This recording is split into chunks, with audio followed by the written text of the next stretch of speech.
Okay, well, I thought so. Welcome, everybody. So again, we are here for an amazing episode of Mornings with Movers, and we got everybody in the building. Except for Phil. Phil couldn't make it today, unfortunately. But hey, we're gonna still be dropping the gems today, and I know that he was able to dish a lot of gems last week, so we're gonna make up for it today with everybody else. So let's start off with who we got on the show. So starting off, we have Ed Katz from IOMI Moving. So basically, he's an international office move institution. He's a teacher. He teach about office moving, y'all. Then we have Steve Jordans from the Movers magazine, who's just been writing industry topics on the moving industry for years. Um, and he's coming from London, y'all. London. Um, and then we have Ryan Marsh here. He's basically he is a former owner of a moving company as well as a software guru. And I think he's representing Supermovie too, based on his name. So I know he's gonna be dropping gems today, y'all. Then we have Christian Hamilton from Hamilton's Properties dropping the gems on the real estate industry, on how people can definitely be crushing it in this trying time right now. Next we have Ted Cotter, who's gonna be moving you. So he's from Inside Moves from out in California. So he definitely gonna be dropping the gems out there and on the West Coast. We all on the East Coast for the most part. Then we have Clifford, Clifford Starks from the Inner Warrior Coach. You already know Cliff. I don't need to say much. He always takes us home with the good knowledge. And we have Verner Owens from Veterans Are Us. And we ain't gonna tell him about the secret name of his other moving company, but he is crushing it over in Texas right now. So we are all over the globe today. And Patrick Bolton, he's from Move Details as well as owns a moving company. Right now, he's on mute, but he's definitely crushing it as well. And his company Move Details is definitely trying to make a dent in the industry when it comes to software. So hey, welcome everybody. How's everything going? Great. Good. Amazing. Yep. Mm-hmm. Happy starting to look like summer, which is a good thing. You said that again, Ted? I was going to say starting to look like summer, which is a good thing. Oh yeah, the winter was rough for a lot of people. Ed, tell us a little bit about your institute. Well, in all transparency and honesty, I just found out 3 minutes before the podcast started that I was invited. So Dwyght gave me this script to read. So Ed Katz, self-proclaimed, self-ordained minister of office moving, a legend in my own mind. That's very nice that you wrote that, Dwyght. I think that's a compliment. Anyhow, I'm with Definitely the a international. I'm with the you crucified my brand. It's the International Office Moving Institute, but that's okay. IOMI, IOMI, and what we do is we offer in-person and online training and local office moving. How to estimate accurately, not based on Cuban pounds, but on man hours. How to minimize the risk of personal injury on the job. Best practice methods to make sure nobody gets hurt when you do a move. How to minimize the risk of damage to what you're moving, the electronics, the furniture, and the buildings you're moving from and to, the real property, doors, walls, floors. How to, excuse me, how to finish the job on time for the price quoted and collect what you bill. And I've been doing this for just a few years. Since 1976, I had my own moving company. I sold it in 2000. We did more than 50,000 local office moves. I feel like, if you look at me, I feel like I was on every one of them. And that's all I have to say. Nice. Very nice. Steve, we on to you. Tell us about that Movers magazine. Yeah, well, it's what is it? It's 13 years old now, I think, something like that. 2011 we started. So it's exactly 30. April 2011 we started, so it's exactly 13 years old.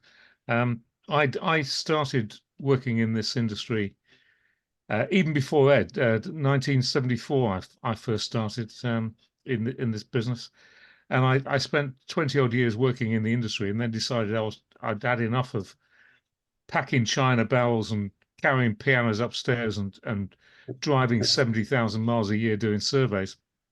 And I thought, well, is there an easier way of making a living out of this industry? And so I just started writing about it instead.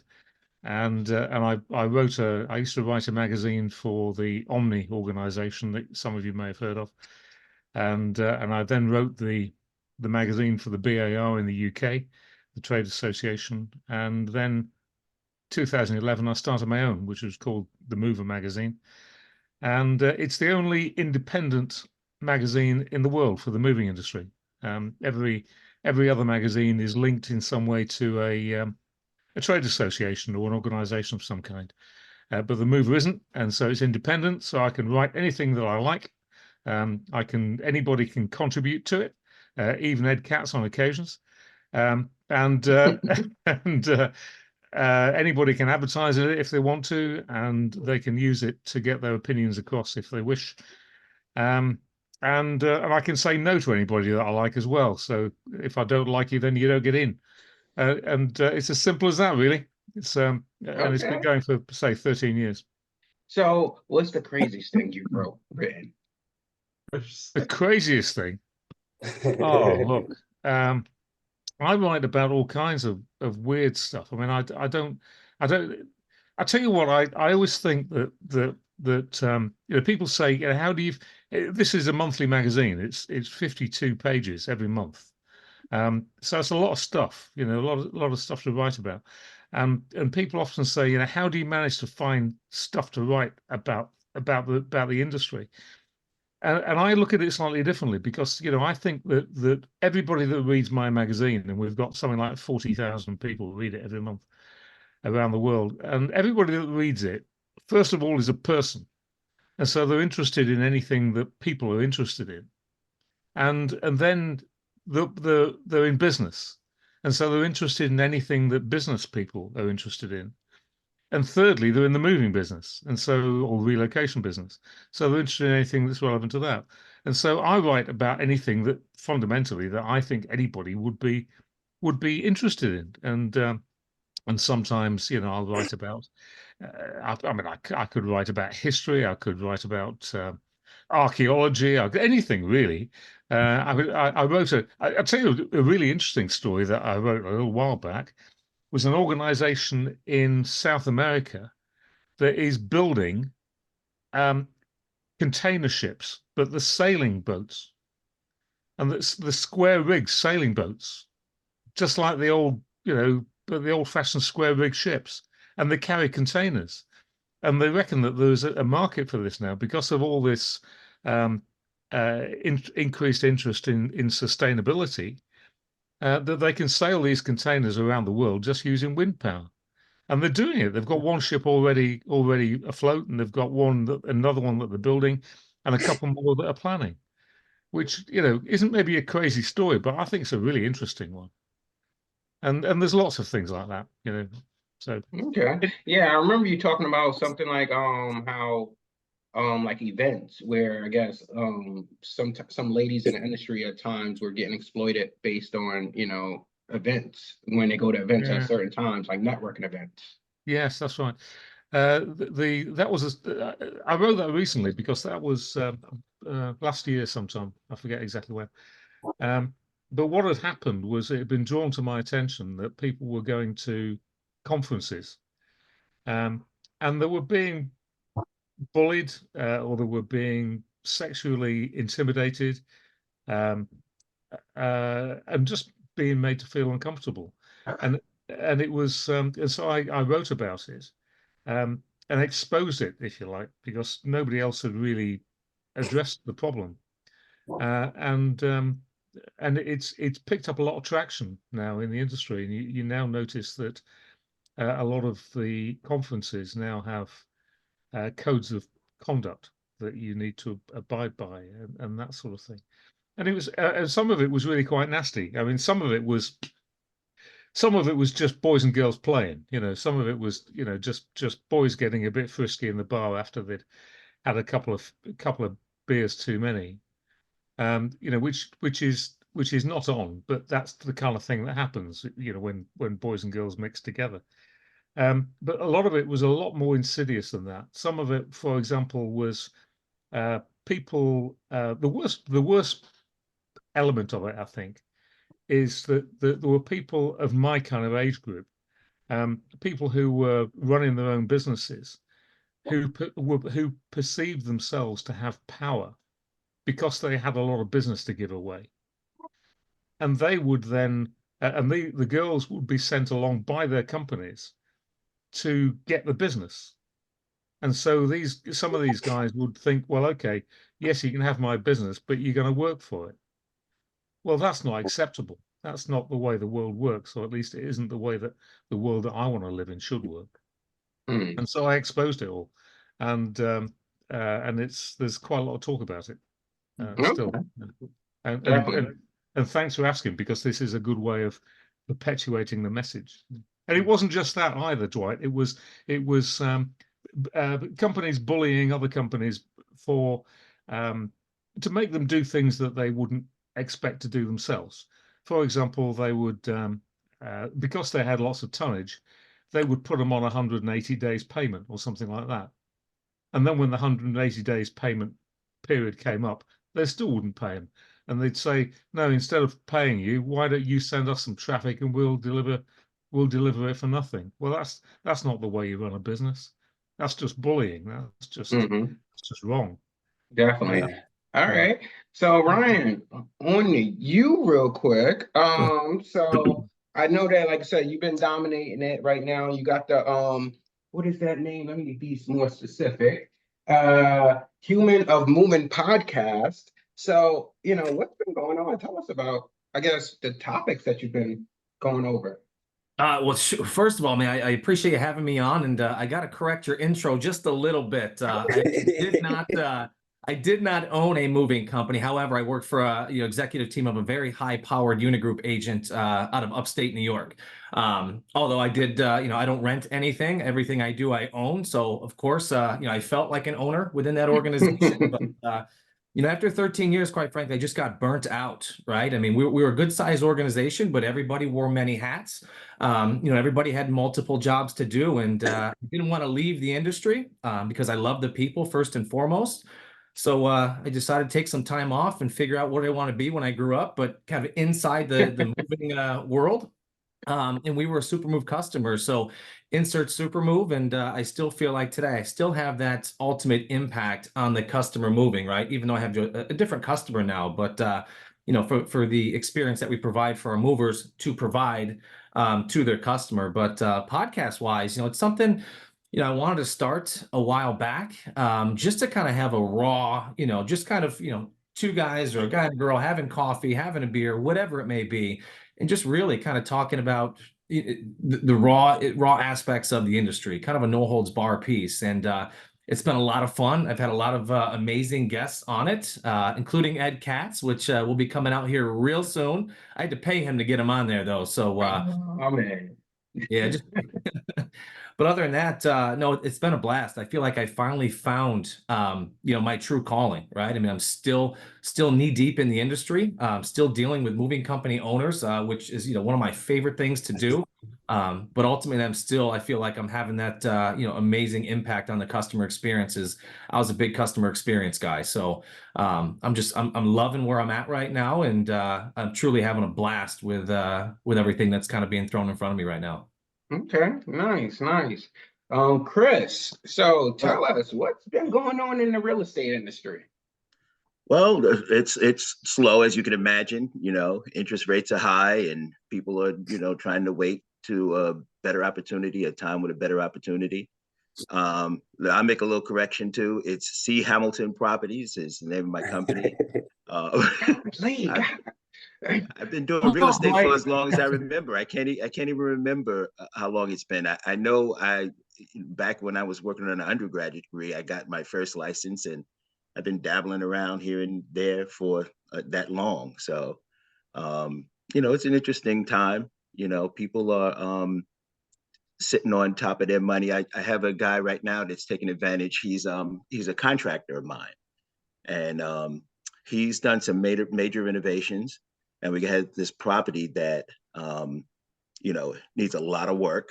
And the client of mine, I do a lot of property management out here in upstate New York. So he's a client of mine, wants to get rid of this property because he gave him an estimate that was about $40,000 worth of work that they didn't want to do. And I was like, I'll sell you the property. He was interested in the property. I said, I'll make sure that, that my client sells you the property. They want to get out of it. They don't want to do the work. And he said, okay, I got cash. So that's what's happening right now. People who have cash are sitting on their cash, and this is a good time for people with cash to take advantage of the opportunities that are out there. But it's slow. There's not a lot of inventory. So if you have something that you're trying to sell, you probably are going to have multiple offers on it still up here in upstate New York, but things are slow, things are slow. So is it like with real estate similar to stocks, where it's like if it's like very scarce, where the property values maybe are dropping because maybe people are wanting to, people aren't buying. So do you think property value will drop so people can buy, or will? I don't, people are talking like that. People are talking like they think they're waiting for the value of the properties to drop. I don't think that's going to happen. I don't see that happening. I don't foresee property values, at least not in this area. There are places where, like with stocks, the particular stock is overvalued. There are areas in the United States where the property, we don't really have that big bang and boom up here in upstate New York. I don't think people are going to, drop their prices. I think a lot of people understand that, it's the market conditions that's causing them not to be able to sell their homes.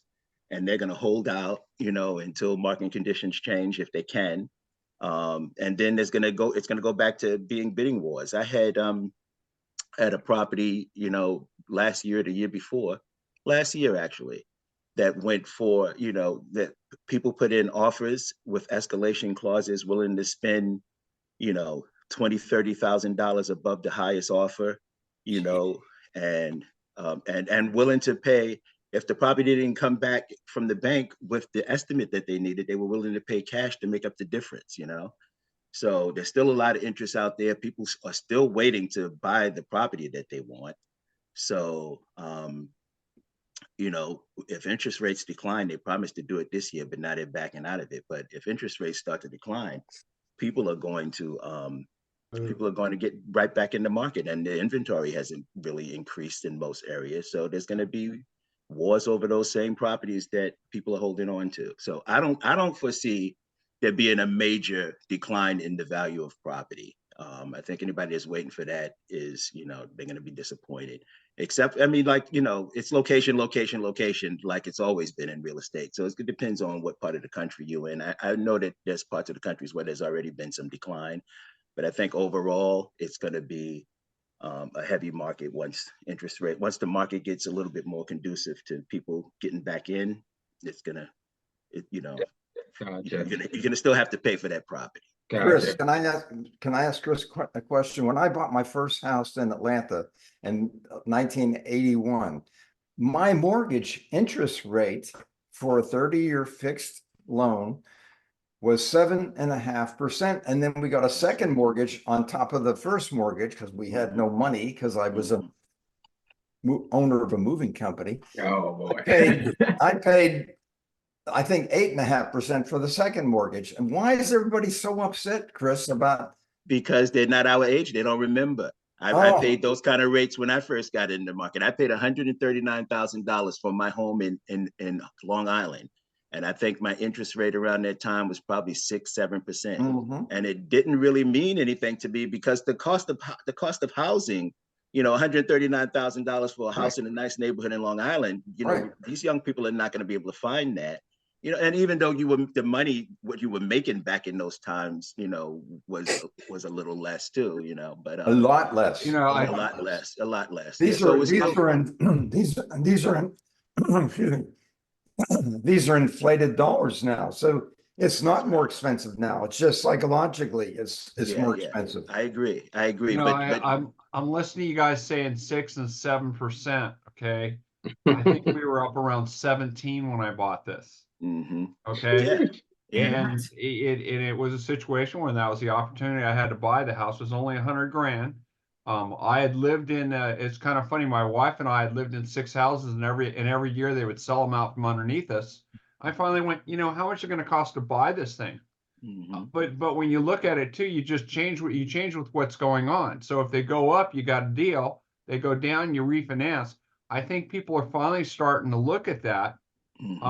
But the advantage that they have right now, the houses are still going up, but you got less people bidding on them and fighting you for them, even though the inventory is low. So if you're in a situation like that out here, you jump on it. Yeah, well, my son is smarter than I am. My son, he's in accounting, and he just bought a house maybe less than a year ago, maybe 6 months ago. And I tried to talk him out of it. Upstate New York houses are not like, a lot of areas. He was able to get a really nice house for $250,000. Really? And I tried to talk him out of it. And, he did his own thing anyway. He told me when he was a kid that I couldn't tell him how to run his life. And he went on ahead and did his own thing. And I'm, in hindsight, now we never said that to our parents ever. Huh? yeah. We couldn't. We certainly couldn't. And I said, good for you. Yeah, we got slapped for it. Yeah. Absolutely. Yeah. Hey, Christian. Yes. I keep hearing the upstate New York. Whereabouts? I'm from upstate as well. I'm in Utica, New York. I'm in the Mohawk Valley. Oh man, I'm down in Elmira, so I'm not too far. Oh, I know. Yeah, okay. I used to work with a young lady from Elmira. Well, I heard that 250,000 get you a nice house. I'm like, man, I know he's probably in the legitimate upstate New York, because you're not going to get that little bit downstate. But, yeah. That's awesome. I'm in legitimate New York. Yeah, almost neighbors there. Well, when I first came, I've been in upstate New York 17 years, and when I first came, I picked up a property now that's becoming a prime piece of real estate for $23,000 17 years ago. And now that property it's in a nice area. They're building all around the area. We up here in upstate New York, they just built a $600 million hospital and some more money, because they had to find some more money to complete it. And it's the first new hospital in New York State in 50 years.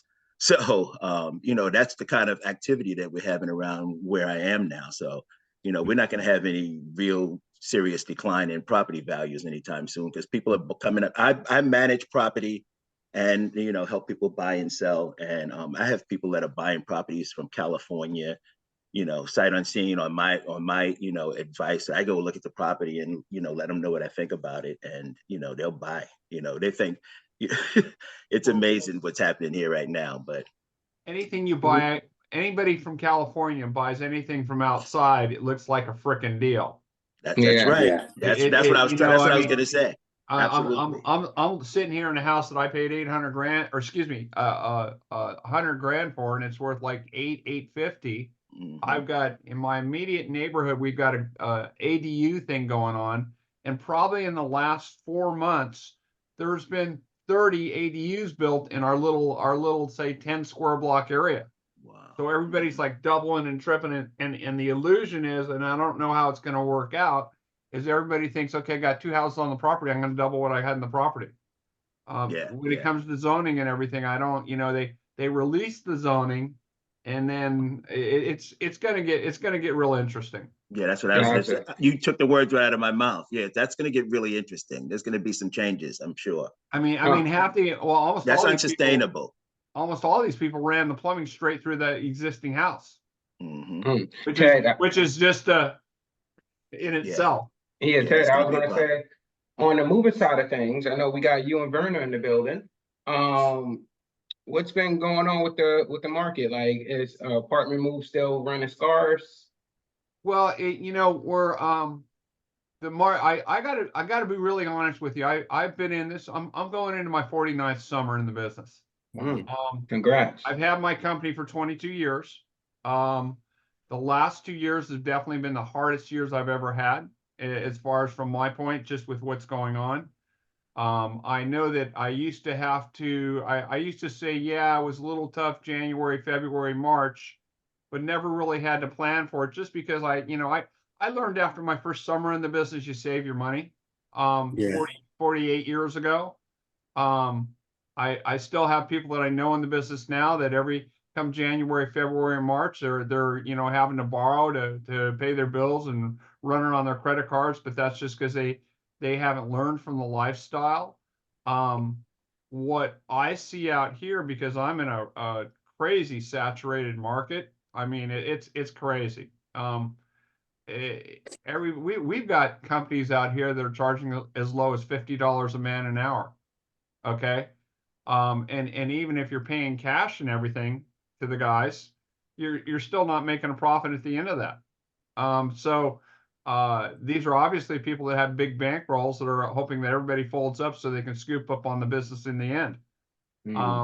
Where, you know, like I say, if you want to buy a house out here, well, you got less people to fight with for the house. Our inventory out here is always scary, just because that's the way it is in California. Even you know, I mean, we had in the last 2 years prior, right after the COVID thing, we had the interest rates drop and everything went a little bit crazy. But even then, the market didn't have enough houses on it, and that's when people were motivated to do crazy things. I mean, 2 years ago was like the busiest year we've seen in 20 years. So you got to be smart with what you're doing. You got to. A lot of people say in a market like this, you want to spend more and everything, which is great to do if you've got the money in the bank.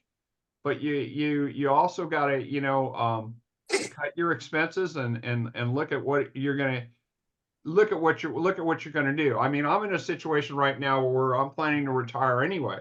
But I remember the conversation I had with Lewis. It was like, you know what, you may not want to put yourself through this next year because it may not get any better. We're streamlining things, you know, we're making our waist narrower Gotta do so that it. when you get the credit card bill and everything, it's not gonna bust you. We're not at the point where we're having to rob Peter to pay Paul, but I know I've seen a bunch of movers out here just go out of business. Bunch, lot Ted, of people. I may have missed this, Ted. Where in California are you? I'm in North LA. North I'm LA. in the San Fernando Valley. I'm about an hour north of LAX. Mm-hmm. You know what? I'm in. Let me put it this way. I'm in Kardashian land. So I'm in parts of Kardashian land. All right. I'm in the parts where they got a lot of money, but they don't want to spend it on moving. Mm-hmm. You know, Until the shit goes bad. Ted, Yeah. you know what I see coming? I lived through it in 2012, a bubble, and I think it's going to burst. And I'll tell you what people are not factoring in, and that's this. The real estate taxes are going up with the value of these homes, and they go up every year because everything is computerized. They don't have somebody go out to your house and appraise it automatically. I had rental homes in Atlanta, and I started off in 2012 when I bought them. I was paying $650 a year in real estate taxes. I have one house left that I didn't sell. The same house that I paid $650 for in 2012, I'm paying $4,000 a year in real estate taxes. This is a blue collar, lower middle income neighborhood. And these people, they're gonna pay to have the furnace fixed. They're gonna pay to have the air conditioning fixed. They're gonna pay to have a roof fixed. They're gonna have to pay their taxes, but they're not going to pay their mortgage. The last thing they have money for is going to be their mortgage. And I believe in my heart that what happened in 2012 in the USA is going to happen again when people they're not making higher salaries. They're not getting another 25-30% a year in pay. So what are they going to do? Well, Ed, that goes to I think you're right. That's a lot of things that weren't above the table addressed. And it's going to bite them in the butt. I also think another thing that's on the horizon too is all the situation with all the office buildings with no occupancy. That's right. I was just having that conversation. Yeah, I was just having that conversation with my wife. She asked me, "How is it that Brooklyn got gentrified?" And I explained to her, what happens is, those people grew up in a different time that were owning those properties, and that same house, like Ed said, now that it's worth $1 million, my mother bought a house in a brownstone in Brooklyn for $30,000. Now that house sells for $1 million, and the taxes went up right along with that. So even if you're able to hold on to your property in those areas, what happens is you get taxed out of the market, and of course with the contractors and you got the movers. Everybody sees that you're in $1 million house, so they're going to charge you like you're in $1 million house for any service that you need. And that does become an issue. That's a very good point. I know that out here in LA, as far as with the prices and everything the movers can charge, because of all the competition that's kind of being held down to the point where you really should. We've always felt as movers we should be getting paid a lot more than what we're getting paid. Always. but now it's kind of a crunch where it's like, you know, and as an owner, you know, you got, this is what you should make, Yeah. and this is what they're going to pay, and then all the wages and everything are eating up your profit. So, and that's why people are dropping out of business. They're like, you know what? It was a modest income you can make before. I'm not going to do this for free. I mean, you know, have you got a business or a hobby? Yeah. Mhm. Well, and I think So- going back to, I'm sorry to keep going back, but going back to what you said, Ed, I think it's not just the real estate bubble. I think it's an economy. It's a problem with the economy as well. Because even if there's some adjustment in the real estate prices, there's not going to be an adjustment in the taxes. And you see how much difficulty they're having trying to get inflation under control. But I don't think, like Ed was saying, I got a feeling that a lot of people, I got a feeling the tax thing is kind of, not being properly addressed and might be a surprise. Put it that way. You know what, guys? I'm gonna have to give me 2 seconds. I'm gonna break away. I've got All right, no problem. crews starting. I'll be right back. Verner, I know that we've been leaving you on mute over here. He's like, I don't know about this real estate stuff, but Oh no, I know you good. So what's been going on with the company? How's everything going How on you- in the Texas market? It's going well. How you guys doing today? We all right. Good, Verna. Great. All right. Where are you located, So- Vernon? Where are you located? I'm in the DFW area, Frisco. It's booming up here. But like you said, there is a lot of competition. Well, I would say there's a lot of movers out here with competition, but a lot of illegal movers out here as well. Can you guys hear me? Yeah, we hear you. Yeah, there's a lot of movers out here as well, but there's a lot of illegal movers out here. So that's why, like right now, there's so much people out here moving here as well, like from California, New York. Like I'm in the Triangle Belt. It's like you have Triangle Belt is pretty much DFW, Houston, San Antonio. That's the triangle, and everybody's moving here. Which, with that said, there's a lot of opportunities here. So this past year, I didn't do as well as normal years, but I still sustain myself here. But you know, I have a different. I do a lot of networking. So that's kind of sustain me as well. Because you know, a lot of these movers out here, they can charge whatever they want to charge because they don't have insurance. So that's why I try to stay with I try to network with the companies that need movers that with insurance. So that's what I try to do. Okay, so do you have a networking strategy, or do you throw it to the stage? Yeah. So you already know what I kind of do. Like my strategy is work with the stars, work with the elite people here in Dallas, work with the mayors, work with the lawyers, the football players, the basketball players, and everybody else will trickle down to you. So they have, if I move one of the football players like Trayvon Diggs, if I move him, everybody else will be like, okay, he moved Trayvon Diggs. Well, I got to get him. So it's more, that's my niche.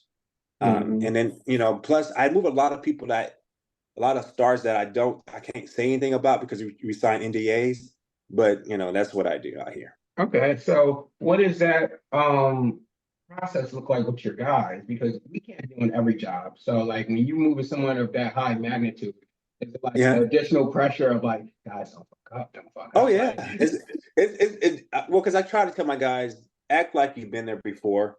A lot of these guys, they see somebody, they want to get an autograph and everything. I try to tell them, look, wait till the end of the move.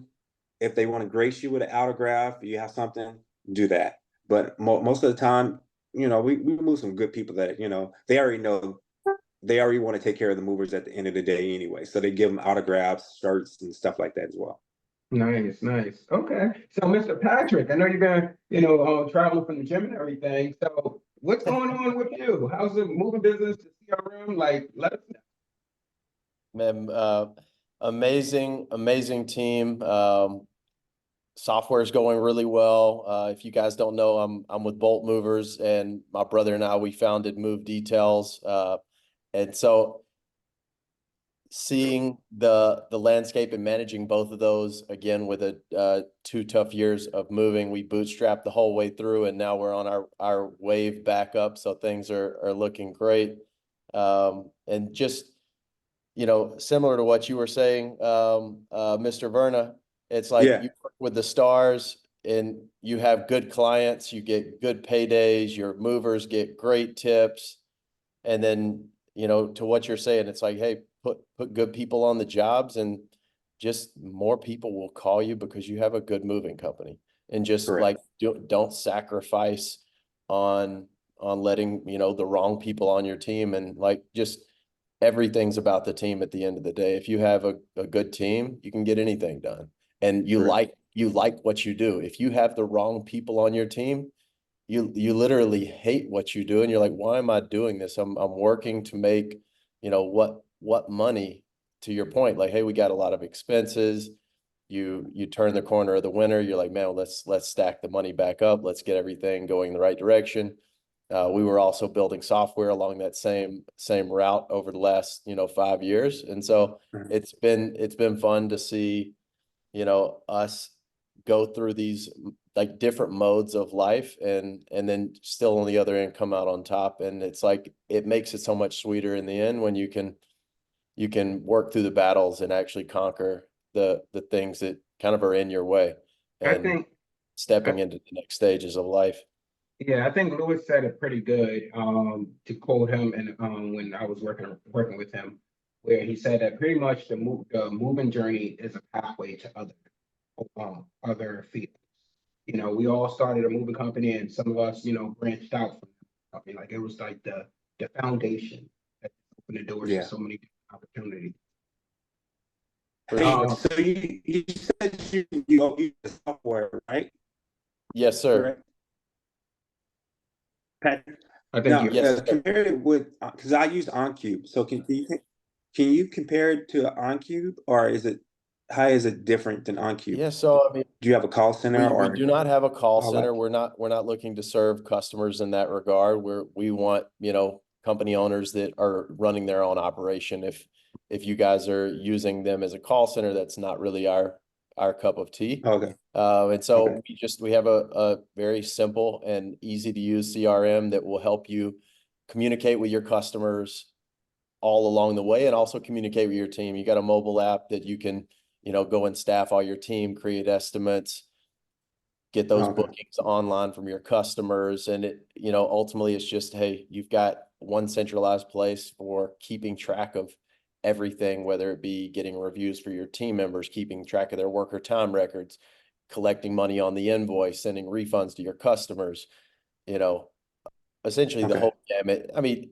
we're not, I'm not going to say that, you know, we've got anything like crazy different. I just say it's, in my opinion, I prefer using it than, you know, others. I've looked at several other softwares in the space. I'd love for you to give me your opinion. If you want anything like, you know, custom added onto it, we like to work with people specifically for any of their custom needs.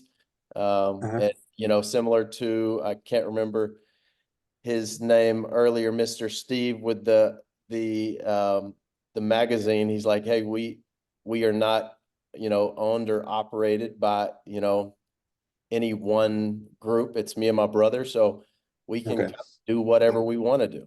And Okay. hey, we have a team of people. If you guys want to work with us, like, hey, we're here to do anything, and we can operate really quickly and make changes for other people's needs. But man, I'd say just check it out for yourself. Let me know what you think.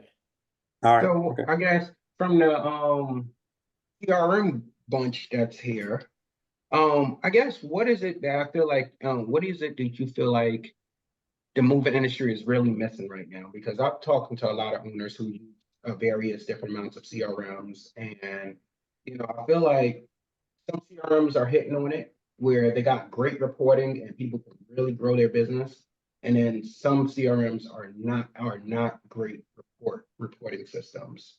You guys can And beat. well, I'm actually you and Ryan both know that he's seen Supermove, and I know that Verner's probably experienced other CRMs as well as Ted. But I guess from everybody's view, I guess what is what do you feel moving owners are missing, or what could they be using more to really grow their business? Because every CRM is giving a bit of difference. I can roll first with that if that's cool with everybody. I think the first and foremost is going to be the reporting. I mean, you've got to have robust reporting. I've always felt, and not even felt, just talking with as many business owners that I do, a lot of business owners are making decisions based on feelings. Last year was this, and the previous year was that, but they're not really making data-driven decisions to really dial it down to say, hey, we need to really go here, or what have you. But financial acumen too, I think is a major miss in this industry. I feel like a lot of movers know their numbers, but how deep and how true do they ultimately dive into those numbers and see what they relate to and what have you. But the biggest piece for me when I was in seat for 13 years as a mover is inserting these automations and AI. Right, it's been the hottest topic end of 23 into 2024. So you think of all these mundane tasks that movers, owners, salespeople have to do every day. They're just those monotonous tasks, right? They've got to be automated. That will save you 20, 30% of your time for an owner, a sales rep, operational staff, what have you, to allow you to reinvest that back into the customer. We've got different customers now than we've ever had, right? I mean, customers are no longer, and I feel like I've said this a million times now, they're not comparing us to other moving companies in the industry. They're comparing us to the Ubers, the Amazons, and that ultimate online, that digital experience that they've come to. Yeah. And that's what they want. We've got a different consumer now. So again, not to say that our moving companies aren't going to keep up with an Amazon experience or an Uber experience, but we can get damn close at doing that. So to me, leveraging AI and automations is going to be absolutely critical if you're looking to grow your business. And I don't want to say reduce expenses because everybody wants to reduce expenses, but my term would be more or less kind of leverage your expenses, leverage that technology, honor the old ways that moving companies used to do things, but insert technology just to kind of drive you forward and just with propelling into the future. Definitely, definitely. I would say, don't you think it's kind of crazy as fragmented as the industry is, and how much competition there is, that a company A can still make about $1 million plus, even though that in that second company could still probably make $1 million plus too. And it's just like, but the competition is so much, but we're all making $1 million. Like, how is that possible? Like, it's crazy how much the customer base is out there. I think it's one thing, and again, I deal with companies that, 20, 30, $40 million a year, right? And I deal with companies that are making $8, $9 million a year. And the ones that are making 8, 9 are actually keeping more money than the ones that are 30, 40 mil. Of course. Right? I often hear in times like, hey, we're a $20 million company. Well, that's awesome. How much are you actually keeping of that, right? Yeah. That's life in general, business in general. How much are you keeping? Yeah. That's always my mantra to the Absolutely. young people. And I'd love to, and I ask business owners this all the time, how many cents on the dollar are you making? And they're just like, what? I mean, and that's the thing. I mean, that's how dialed in we were at our organization, where we knew how many pennies on the dollar. And when I first got in the organization back in, I think it was 2007, we're 3.5 cents on the dollar is all that we were keeping.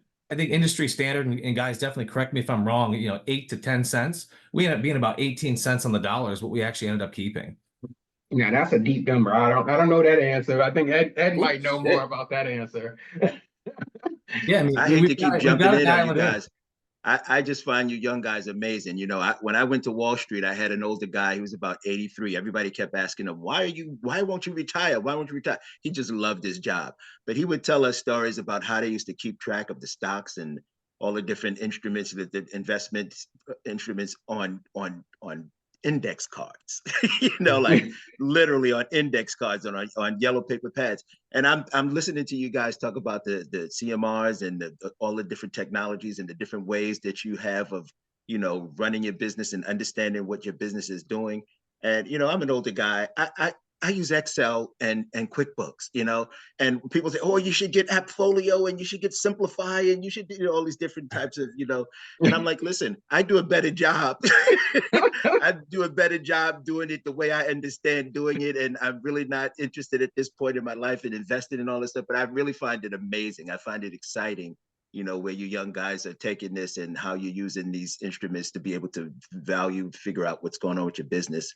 It's a new day. The young people are going to take things to a whole different place, and it's exciting to see. I like it. ChatGPT is my best friend. We always shot and tried to achieve a 50% gross profit margin after we paid Woo. the salesperson his 10% commission. And we did it from a backdoor approach. We differentiated ourselves in the marketplace. We were not perceived to being a generic commodity. We were not. And I talked to Ryan about this yesterday, excuse me, on his podcast. We had the box list move where we virtually eliminated most of the non-productive time they spent before and after a move on an office move, packing and unpacking. We eliminated most of that. So we were double the price of most movers in Atlanta, except for one. There was a moving company called Grable. Grable, we were triple their price, triple. They were in Atlanta not to make a profit. They were in Atlanta because they had to have a branch there. That's the only, it was a terminal, whatever. I'll never forget this as long as I live. I bid on the Delta Airlines headquarters move. And the facility, the director of facilities for Delta called me in. He said, "You sons of bitches." That's how I talked to me. I'm an owner of a moving company. He said, "You sons of bitches." He said, my bid was $450,000. He said, "We got a bid from Grable for $80,000. I said, "You realize we can afford to hire Grable. They can destroy and trash all our furniture. We could go out and buy all new furniture, pay them their moving bill, and still be less than your $450,000 bid. What do you have to say about it?" I said, "I think you've got a great offer from Grable." We didn't discount for anybody. We rendered a premium service and we charged a premium price. And I'm great and glad everybody's focusing on all the minutia of AI and all that. But what I'm telling you is my backdoor approach was, how can I take a generic commodity? And it is a generic commodity. We all have the best supervisors. We have the best labor. We all have the same ratings on Yelp and Angie's List and all that. Now, how can you differentiate yourself after that? That's the challenge. And we did it by being innovative. I used to thank God I was not from the moving industry. Like Chris, I was from Wall Street. I didn't know what I didn't know. I didn't know you couldn't have a box list move. I didn't know you could inflate airbags inside desk drawers to immobilize the contents so you can move the desk full. I didn't know any of these things, and that was great. But anyhow, what do I know? I'm just an old codger. I wanted to give you my 2 cents. So Verner, what do you see that could greatly impact moving owners and what, taking your business to the next level? Well, I was really thinking about Patrick because he was saying about his because I deal with OnCube a lot, so I try to have them customize my CMR system for me. But there's some things that they can do better, and I think there's a lot of things that like far as like truck lists. Truck lists on if you do a truck list, like we do hand truck lists, but if I can put that in a CMR system, so our truck list can be okay, like how many pads you have, how many dollies you have, put that all in a CMR. Anything else, so when they see it from right here, they can see it in the office it's missing some pads. It's a couple other things, but yeah, and like with taxes, if I can, I have a bunch of ideas. Mm-hmm. It helps me out a lot of other stuff with taxes, and it's a lot of stuff. So there are obviously there's resources. Would love to hear any of these. When you on an office move, we customized the equipment to meet the needs of the job, not on house. We didn't do household good. And I don't know if any of you have an experience on office moves, but we would, depending on the job size and needs and how many trucks, we'd have different numbers of 4-wheel dollies and panel carts. Not only did we count out and load the trucks with the equipment the night before with a special crew, but when the trucks came back from jobs, the same warehouse crew would count in, so that we knew what our inventory of rolling stock was. And I'm amazed how many movers I meet that don't keep up with their inventory that way. I mean, so we do that every morning. So every morning we have a checklist. We check the dollies, check the pads, check the shrink wrap, check the straps. We have a checklist, and then we have a checklist for the truck. You walk around the truck. We do that every morning. But I need to make sure I need to get that on the CMR system. So if something's missing, it's automatically red flag. And then I can know that I need to charge this mover. He lost the dolly, he lost the pad. Because I charge my movers. You know, I like, if you missing something, I'm charging. Where are you located? In Dallas. Well, I'm in Texas. Well, I know in California you guys got different restrictions. Yeah, we you know, we can still kind of rope people over here. So, you know, I know in California you guys can't do nothing. So basically when your guys come in, you have 3 or 4 of them hung up in the yard and tell them you guys don't get your shit together. This was going to happen to you. Correct. Yeah. You can't do that out here in California. That works. I know y'all too soft out there. I'm from California, but you guys too soft out there right now. Hold on. I would say the one thing about California, which is weird, super weird, is that no stopping the theft stuff out there with as much restrictions as they have out there to put that in place. They passed that bill thinking that it would eliminate things, and now they're talking about putting in the next election, putting another thing going, you know, maybe we shouldn't have done that. I mean, personally, just the way I am, if you're in my garage or my warehouse stealing stuff, I'm going to shoot you. The problem is you do that here in California, you're going to get in trouble. Oh, no. You know? I mean, Texas, it doesn't make Texas is a whole different ball game. Yeah, the police says, hey, please shoot them. We don't want to do the paperwork. Yeah, but the thing is, you got to make sure they're, you know, now it used to be just dragging them in your house. It even has to go past that point out here in California. It's ridiculous. We have I don't live in the best neighborhood in the world, and we have a wash that I walk my dogs on that's a block over. And we have people that are living in these RVs that think it's an RV park that doesn't charge. Ooh. Oh, yeah. And when you go to the cops and you talk to the cops, well, yeah, I got one of those too. When you go to the cops and you talk to the cops go, I wouldn't piss them off because they're going to light your house on fire. It's like, we got this squatters thing out here in New York State. We got, you know, these people, a lot of these illegal immigrants or migrants or whatever you want to call them. They're just walking into people's properties that they see vacant and taking them over, and you can't. Oh, there's that going on out here too. There's that going on out here too. Well, here in Mississippi, we have. Oh boy! Hey, my guy, hey, Katz, baby. Woo! No crime. Love that. Let's go, Ed. I'm in New York. Let's go, in New York. Hey, I can pull my hat too if I had it handy. And all of a sudden, the meeting took an ugly turn. No, this is this is a 357. Yeah. It has no gun. No recoil. Oh, you're not supposed to put a gun on anybody. I think we're all on the same page there. The problem Would you believe? I'm just an average resident of Mississippi. I have 13,000 rounds. 13,000? Not just for this gun. I have a little, I have 2 AK-47s, all legal. I love Ed. I gotta see you shoot that, Ed. I'd love to see you shoot that AK. I'm coming. When you come visit, we have. I was gonna say, and a 50 caliber for those people down the street, right? No, we don't have a 50 long caliber. range. Too much recoil. Too much recoil. To take out the Hellcat as it turns a corner. You guys better be careful. Steve's gonna write a story about us on that. I'm a baby compared to my friends and neighbors. This is nothing compared to what they have.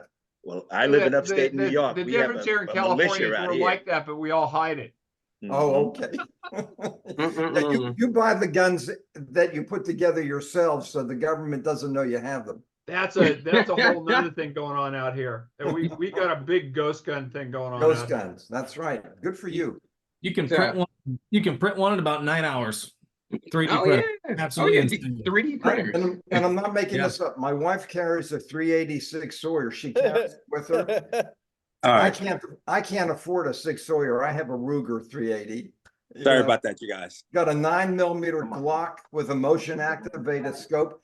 Steve doesn't understand what we're talking about. He's in the UK. He's heard of guns. He's shaking his head, dude. He's gone. He's gone. He's gone. I want to ask you if anybody's ever used one. Oh yeah. Like what, in anger? Never. In anger. Never had to kill anybody, Mm-mm. thankfully. No. Never pulled one on one, Steve. So why do you have the things then if you never use them? I'm a military guy, so we use them for different things. Yeah, but if you I mean I'm listening to this and thinking When I left things... my company, when I left my company at 11 o'clock at night on a Saturday night, and I had to close the gate, I swear to you, the gun was in my hand, my finger was on the trigger. Nobody should have been there applying for a job in a warehouse industrial area at night in Atlanta in a bad area of town. That's when I had the gun, and everybody knew I was armed and dangerous, and that's one reason I never had to use it. I had an ankle holster with a 38. I think most moving company owners, because we do carry cash, and plus we do have a lot of blue collar workers. Yeah, we need to have protection because you do get a lot of cash. You get $4,000, $5,000, $6,000, $10,000 cash. Sometimes people just want to pay in cash. So you always got to. It's more of a deterrent for other people. Steve, when I go to New Orleans, I kid you not, I have 3 guns on me. I got my 9mm Glock in my waist. I got a 22 little gun. I'm going to show you.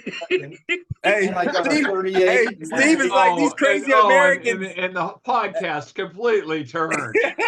I love it. Hey, Steve's talking about these crazy Americans with their guns. Look, oh man, you just lost. What is this? You just lost What? Steve for sure. What? Can you see this? What is it? Looks like That's in your pocket. That's your gun for going to concerts, right? Welcome to Mornings with Movers, everybody. Steve, when you come visit, we'll loan you one of these. You'll carry this with you. You don't even know you have it unless you need it. It's single action. You have to pull the trigger to pull it. It has 5 bullets in it. These are stinger bullets. What caliber is that? A 22? 22 long stinger bullets. I like that. Guaranteed to explode upon impact. They don't go through you. They ricochet. Wow. Until you go to the airport and you're like, oh damn, I had that little thing in my pocket. You gotta check. I don't know how I've managed to survive so long without one. He's in shock. Hey, wait, nobody else has guns around you, so you're safe. Yeah. Welcome to the United States. Hey, Dwyght. The only person I know that has a gun is the local farmer, and he uses it for shooting rabbits. Wow. Must be nice. I killed an armadillo. I feel sorry for the rabbit. I killed an armadillo 2 weeks ago with a 22 long rifle. I've got a Dwyght. It's been a pleasure. I've got to roll to another meeting, my friend. All right, Ted. Take care of We'll talk to you yourself. later. It's always good seeing all you guys. Everybody Nice take to meet care you, of yourself. Right, Ted? Do we all freeze up? Nope. Nice What's to meet that? you, Dad. Take care, man. All right. Nice to meet you, Ted. Nice to this meet you. just too. took a turn here. Oh yeah, that we did. Thanks a lot, Hey. Dwyght. It's your fault. You brought up guns. We weren't going to talk about it. We were talking about gross profit margins and AI, and We went from AI and automations to automatic. Americans love their guns. Yeah, definitely. I would say We'll never hear from Steve again. We'll never see. This will make for a great article. Yeah, we're going to do an article on crazy American guns. Yeah. Yes, It Steve. How certainly do give you me get an the idea. magazine, Steve? Steve, sorry, say again? how do you get the magazine? Movers I'm sorry, magazine. How do you get the magazine? How do you get it? We're not getting it now. How do you get into it? Do you mean? How do I purchase the Movers magazine? Oh, you don't put it's free. You just go online and just download it. Oh, really? Okay. It's called the Mover magazine. The Mover magazine. And Okay. you just go. The website is themover.co.uk, or you can just get the app from wherever you get your apps from, and Okay. it's free. Oh, good. Okay. You can get an app. Yeah. Okay. And if you want to contribute to it, if you want to write something and put it in, telling everybody in the world why you have so many guns, for example, then all you do is just write the story and send it to me, and I'll if I think it's any good, I'll use it. Sounds like a really interesting magazine. If I think it's rubbish, I won't. The title of the article will be "The Crazy Americans." So Verner was on to something before we head out for the day. I know he mentioned that inventory control was a major thing. Yeah. And for Ryan and Patrick, who both on here, I think that's definitely something that's probably worth pursuing because, and I can see that same thing with Ed Katz when he had his commercial moving and he would put 32 floor wheel dollars on a truck. You know, being able to have some system, and I know like QuickBooks have an inventory system, but it's not really a good one for like reusable inventory. But like if you have, now, Dwight, huh? we've got that ability now. It doesn't Boy. get leveraged as much as I feel like it should, but you can absolutely track your equipment on a job. Oh, nice. So do you? Yeah. So like, okay, so like I ain't gonna say the other name because I know you guys are in competition, not competition, but like in my CMR system, I have all my different trucks on there. So what I wanted to do is have, okay, so truck one has $2 because it's a smaller truck, $2, 40 pads, you know, slip resistant, all that. And then in the system, okay, I put that in the system, and then truck 4 has this many pads. So do you have them different by different trucks in your system? I'd have it'd be by the job. Right now, Okay. it's not set up for the truck, but there is something in the works that should be coming out here in the next 3 to 4 weeks, I would say. Okay. But it has to do basically what I'll say with it is what your drivers are supposed to be doing before every job. Yeah. The pre-trip aspect. So at that point there, yes, you'd be able to dial that in. So while your guys are, you know, getting the packing material around and what have you, before the driver's allowed to start his job, there will be an automatic, like you can't go any further without doing that pre-trip with pictures and things like that. Yeah. That's tie into an ultimate greater partnership that we have with a company called Champion Risk that will ultimately end up reducing premiums on your insurance if you're using a particular platform, we'll say. Okay. That's nice. Yeah. Because Can I ask- I do that now, but it's just everything's on paper, you know, Yeah. with the everything's on paper.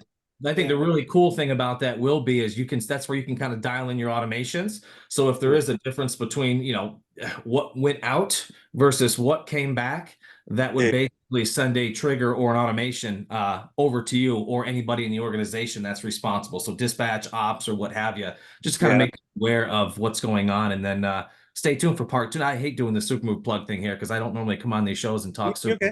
We're just moving. But no, I'm passionate about what I do. But in the very near future, you also have the ability for with packing material too. So you'll basically be able to manage your warehouse with all packing material based on estimate versus actual of, and you know, factoring a little bit of percentage of waste like we all have. Okay. Gotcha. Steve, I know you was going to say something. I just wanted to ask a question of Ryan, really.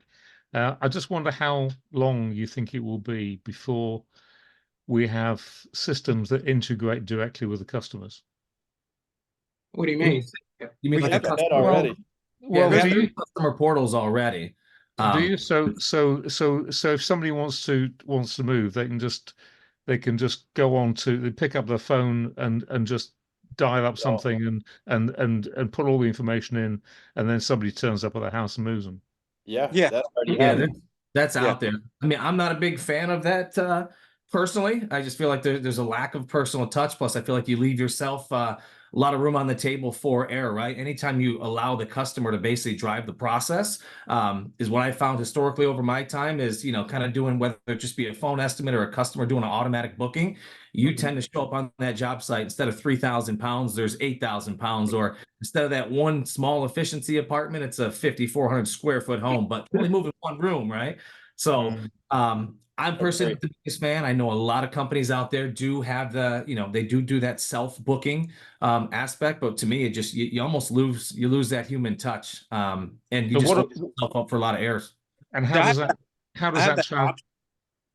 I have that option in mind, so you can do self-booking for, but it's only for 1-bedrooms. Anything, you know, anything less than 700 square foot. I only have that. But how does that translate, if at all, to international moving? Ooh. That doesn't seem like the best play for international moving. No. Just some, you know, between hazardous materials, what's allowed in and out of each company. I mean, my goodness, anytime you get a ton of international work, and you know, you really got to know your business at that point. I mean, we literally did a shipment for somebody else, and I won't say the moving company's name, but and it was a packed by owner, international lift, which was insane to me. They found one aerosol can at customs. Again, we were just the one that basically went and picked up the shipment that was packed, put it in a lift van, It went out on I think it was a 20-footer or 40-footer. It went out on, and we basically had a $22,000 fine that took us about a year and a half to fight. Wasn't our shipment, wasn't our customer. We were just kind of that middleman on that particular one, doing another agent a favor. And yeah, $22,000 for one can of aerosol. We learned a big lesson at that point. Yeah. Well, thank you for teaching me that too. Yeah, and international is great money, right? I mean, margins are massive. Now we didn't oversee the whole aspect of it. We were just kind of OADA, but the rates were incredible. Margins were very, very healthy, we'll say. But also, big risk, big reward, right? I mean, you move the wrong thing or what have you. It can come back to haunt you a little bit with some crazy fines. Yeah. Can I ask you another question, Dwyght? Have we got time for another question? What do you guys think? We got time for another question? Yeah. All right, go ahead, Steve. Well, it was just that I was listening to you were talking earlier on about competition and saying how tough the competition is, and how somebody was saying that there's one company that charges $50 an hour for man or whatever it was, and he gave me the impression that you were struggling to compete in that kind of market, and I just wonder whether you think your salesmen are good enough. That's a good question. Well, I kind of think it's like when they say this is competition, we're meaning uninsured movers and insured movers. Yeah, like there's no competition there. Yeah, so like they're. Well, do the customers not know the difference? They don't really care that much. Yeah, No, they care about That's You're right. They don't care, and it's some of the. So if they don't care, you don't want that kind of business anyway, do you? Right. No. I mean, they still have money. Yeah. Yeah. But we don't. That's I where I just wonder whether the salesmen are good enough if you're finding it so difficult to differentiate your service. Well, I think it's Can two things. You know how you sell against somebody who operates on a cash basis, who doesn't pay taxes? You know how you sell against them? You sell fear. What we would say is this: sure, you can hire gypsy movers. God bless you. If you want to save money, hire gypsy movers. When you have a problem or one of their employees gets injured and they don't have workers' comp insurance, guess who is contingently liable for their injury? And it's going to be you, the homeowner. You hired a moving company with no insurance. You didn't do your due diligence. They're going to sue the people that have the insurance or have the assets. And the company you just hired has no assets, no earning ability, nothing. And they're going to come after you when there's a problem. And you think there's not a risk in doing a move with personal injury? Or how about when they disstand? What if the truck catches on fire? They have no insurance because they're not legal, not licensed, they're not legitimate. So you're going to you want to risk all your $200,000 or $300,000 worth of furniture and contents and electronics to save how much money on this move? So my opportunity would be in a situation, if I were in sales and I worked for a moving company that had to compete against the cash gypsy operators, would be to open up that closet door, show the skeletons and say, here's what can happen if you go that route. Self-fear. Yeah, no, I agree. I agree with you, Ed. That's not really what I'm asking. What I'm asking is whether the people that are talking to the customers are good enough to get that message across. I can assist with that one, Steve, and I see where you're going with this, and I also agree. Right, I feel like there's a lack of education awareness from moving companies pushing out to their potential prospects. We've never historically done a great job of educating the consumer as to the process. And again, for me personally, I remember after a couple of years in the business, I was out talking to customers, and it was one particular story. I'm talking about OAs and DAs and all that language that the average consumer, actually most consumers, have no clue. And it was at that moment when the customer goes, Ryan, I don't understand why are you getting the DA involved? And I'm like, well, why we gotta have a DA. Like, what do you mean? And they're like, what does the district attorney have anything to do with my move? And it hit me, and I'm like, what? We speak this language day in and day out, and I think we need to dummy that down and speak more to that consumer, educate that consumer, not just on rogue movers, but about processes, about what they're signing up for, about, you know, what we're going to do. I think there's a, you know, a big miss there. And those are the little things that would allow me to be way higher in price over we were in a pretty saturated market as well, but I was always the highest price mover. But you better believe I talked about padding, wrapping, protecting doors. Our guys came in with a giant hockey bag, which we labeled as a home care kit, right? So, you know, drivers meeting the customer, when that customer opens that door and sees that giant hockey bag that our guys are struggling to hang on to, you know they're inquisitive. They're going to ask, hey, what is in that bag? What is that? And hey, Mr. Cousin, this is our home care kit. What we're going to do is we're going to boom, boom, boom, boom, boom. And hey, you know, I want to talk about when it comes to claims, major alleviation there, because they're like, wow, these guys really, truly care.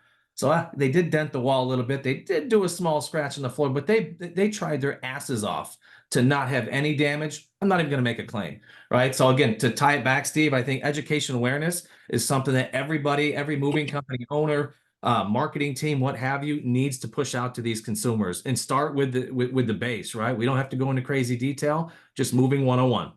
And I think to answer your question, the way we did it was to have what we called a scope of services. We were the only moving company in Atlanta when I had my moving company that in writing would say, this is what the customer has agreed to do before and during and after the move. And this is what we, Peachtree Movers, the name of my moving company, will be doing. And we gave a line item, several bullet points. The customer, for example, is going to have the copier prepared, the toner removed, the paper tray secured, the electronic sorter disconnected before we arrive. They're going to move all the plants themselves. They're going to move all their paintings and pictures themselves. They're going to move their personal lamps themselves. We're going to come in and we're going to install extensive building protection to minimize the risk of damage to real property.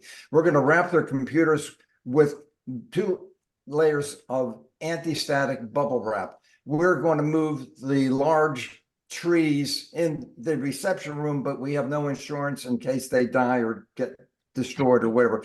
We gave them all these line items where everyone else in Atlanta gave a fancy brochure and a price. So you ask yourself, was that the salesperson or no? That was something that started from the top down. We showed them what they were getting, other than a picture of a tractor trailer driving down a highway with the sun setting in the background. We weren't selling trucks, we were selling the service. Yeah, nice, but nice. One thing about it too, if you guys know about Mover Helper or U-Haul Movers, like they have all these different things. They go to a class now. So a lot of these guys go out, they don't have, you know, they're not insured and not, but they still have the big-minded moving company that they have insurance. But a lot of these guys don't. So that's why they can charge $70 an hour for 2 guys. They getting taught right now. That's why I said the hire the helper, it kind of messed us up a little bit. So every mover now thinks they're a company. And they're not. In essence, they are, because they have a lot of leads coming through U-Haul. I mean, if you're one of the top listed on those websites, you could stay like super busy. Yeah, you can. That's what I'm saying. You can, but a lot of them do like, okay, well, I'm gonna start doing moving on the side. And that's why I said a lot of these guys, that's why we're getting a lot of competition, because a lot of the guys, they still doing it, but they're not getting insured, but they're professional movers. Right. So good job. One solution for that. Yeah. Huh? Solution, I meant diversification. You know, yeah. Back in the day, we were 80% household goods, 20% spec com, fine art, commercial, what have you. When I left, we were reversed. We were 80% comms, 20% household, and those households were, I hate to use the term home runs, but it was like if we had to fill a particular space, because we were capacity-based pricing, you know, capacity calendar, all that. If we had a particular space, we take it, but you're talking 3-4x. So our household turned into home runs. And hey, let's face it, you don't beat your guys up on commercial moves nowhere near as you do on household. So many like touch points. You're not having customers look over your shoulder 24/7. It's just that not such a fragile environment, sort of say, as it is like the household side. And on top of it, your margins are killer. Gotcha, guys. So we are at the top of the hour. We a little over at this point. But we're gonna let everybody take it home. Patrick, I know you has been trying to get a word in there. I'm good. Anything you want to leave your calling card for the guest or so like that? Hey man, if anybody is interested in move detail software, we would love to have conversations, help in any way we can. And man, love helping, and man, just trying to make a better place for movers. Definitely. Ed. You say Ed? Yeah, Ed. Let me turn up my hearing aid. Turn it up, I'm Ed. sorry. I'd like to say two things. Anybody interested in learning more about our online office moving training, please contact me. But I want to give a plug for Steve, because I read his magazine cover to cover every month. I get so much information out of what's going on worldwide in the industry. And believe it or not, what happens in Europe and Scandinavia and Africa and everywhere else impacts what's going on in our world too. It's a global economy, whether we accept it, like it or not. And Steve has his finger on the pulse of everything that you need to know about the moving industry. I highly recommend any of our listeners, before you do anything else, subscribe for free to his magazine. I really mean it. Subscribing now. All right, Steve, on you. Well, thank you, Ed. That's very kind of you. It's thank you. All I would say is that my magazine is, as Ed says, it's free to read. It's financed by advertising, and so we like to eventually get some people to advertise with us. But if you want to contribute, if there's anything that you want to say to the industry, to the worldwide industry, then just go onto my website and pick up my email address and send it through to me, and just tell me, and you tell me, and I'll tell the rest of the world. And it's a window that you have onto the rest of the movie industry worldwide, and you can access it for nothing. Now, that doesn't mean to say that I publish everything that people send me. I don't. But if I think it's interesting, then I will, and it doesn't cost anything. Okay, what you gonna say, Pat? I was going to say your email, Mr. Steve, that's editor@themover.co.uk. That'll find me. Perfect. Nice. All right, Verner, on you.